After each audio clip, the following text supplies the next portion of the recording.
Pernahkah Anda terpikir untuk menjadi seorang petani? Sepertinya bukan hal yang mustahil. Saat ini, semakin banyak cara untuk melakukannya tanpa harus susah-susah turun ke ladang. Kurang lebih seperti main game Farmville atau Harvest Moon, semua bisa kita operasikan lewat gadget dalam genggaman saja. Keberadaan fintech pertanian yang kian lama kian menjamur menjadi solusinya. Rata-rata startup fintech yang ada sekarang berfokus pada permodalan usaha pertanian di Indonesia. Tinggal pilih, mau jadi petani atau jadi pemodal. Mari kita lihat beberapa di antaranya. Kami memperkenalkan Tani Hub. Yang pertama, Tani Hub. Tani Hub Group adalah startup agritech yang memberdayakan petani lokal dengan akses pasar dan akses keuangan. Agriculture for everyone menjadi nafas utama mereka agar semua lapisan masyarakat dapat terjun ke pertanian Indonesia. Selain peer-to-peer lending system, yakni pertemuan pendana dan petani sebagai peminjam dana secara online di e-commerce yang mereka miliki, kita juga bisa membeli langsung hasil tani langsung dari para petani. We call it I grow my own food. Selanjutnya ada iGrow. Konsepnya kurang lebih sama dengan fintech pertanian lainnya, yakni dengan menghubungkan masyarakat yang ingin menjadi pemberi pembiayaan ke para petani. iGrow mengajak kita untuk saling melengkapi ekosistem tani di tanah air hanya lewat sebuah aplikasi saja. Sampai saat ini, iGrow sudah bekerja sama dengan 9.000 petani di 10.000 hektar lahan dan lebih dari 50 jenis komoditas pertanian peternakan yang tersebar di seluruh Indonesia.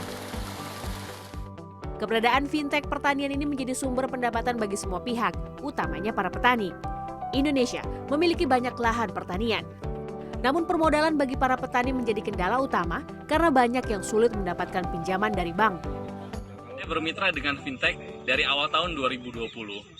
Dan yang saya rasakan, fintech sangat membantu dalam kegiatan usaha saya ini. Fintech hadir memberikan solusi. Karena selama ini, usaha pertanian ini dinilai tidak bankable dan juga high risk. Oleh karena itu, fintech hadir memberikan solusi. Tidak hanya petani, pemodal juga diuntungkan dengan mekanisme pembiayaan seperti ini. Saya mulai berinvestasi di fintech pertanian itu dari akhir 2018. Kenapa saya tertarik? Karena mereka menawarkan sesuatu yang berbeda dan bagi saya orang urban yang nggak punya lahan, nggak punya skill pertanian, jelas itu sangat membantu saya untuk mewujudkan mimpi saya untuk bisa bertani. Kenapa saya tertarik? Selain itu juga karena visi misi yang mereka tawarkan.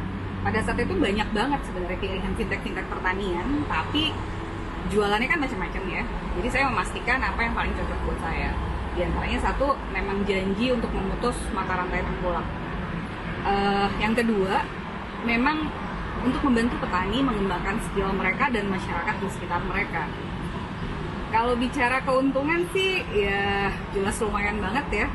Saya pikir dibandingin saya diemin uang saya di bank atau disimpan biasa aja nggak menghasilkan apapun, mendingan saya investasi di fintech pertanian.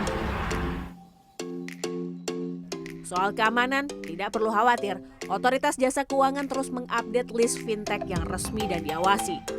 Daftarnya bisa diakses langsung di website resmi OJK. Pengawasan juga dilakukan oleh Asosiasi Fintech Pendanaan Bersama Indonesia atau AFPI. Yang resmi terdaftar diwajibkan mendapatkan ISO 27001. Sudah dipastikan fintech P2P lending tersebut aman. Pertama, kalau kita bicara yang bodong sama yang resmi ini artinya yang terdaftar ya. Terdaftar di OJK dan otomatis menjadi anggota Asosiasi Fintech Pendanaan Bersama AFPI. Kita mencek dulu keabsahannya. Apakah dia terdaftar atau tidak, itu dulu.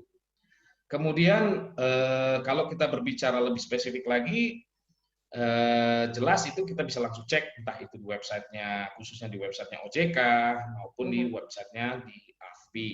Ya. Kemudian kalau kita lihat lagi akses daripada aplikasi itu sendiri, kalau misalnya aplikasi itu berbasis mobile Android, gitu ya, itu bisa ketahuan sekali. Kita lihat apakah aplikasi itu mengakses di luar dari yang kita terapkan. Nah, hati-hati, kalau dia meminta akses kontak, itu artinya sudah jelas pasti bodong. Jadi dan dia tidak bisa dicari tahu gitu loh. Misalnya di websitenya dicek aja apakah ada alamat kantornya, apakah ada susunan pengurusnya. Pokoknya jati dirinya itu tidak ketahuan. Nah, itu udah pasti bodong. Riset PBB menyatakan kita harus meningkatkan pertanian 2 kali lipat dalam 40 tahun ke depan untuk pemenuhan kebutuhan pangan populasi dunia.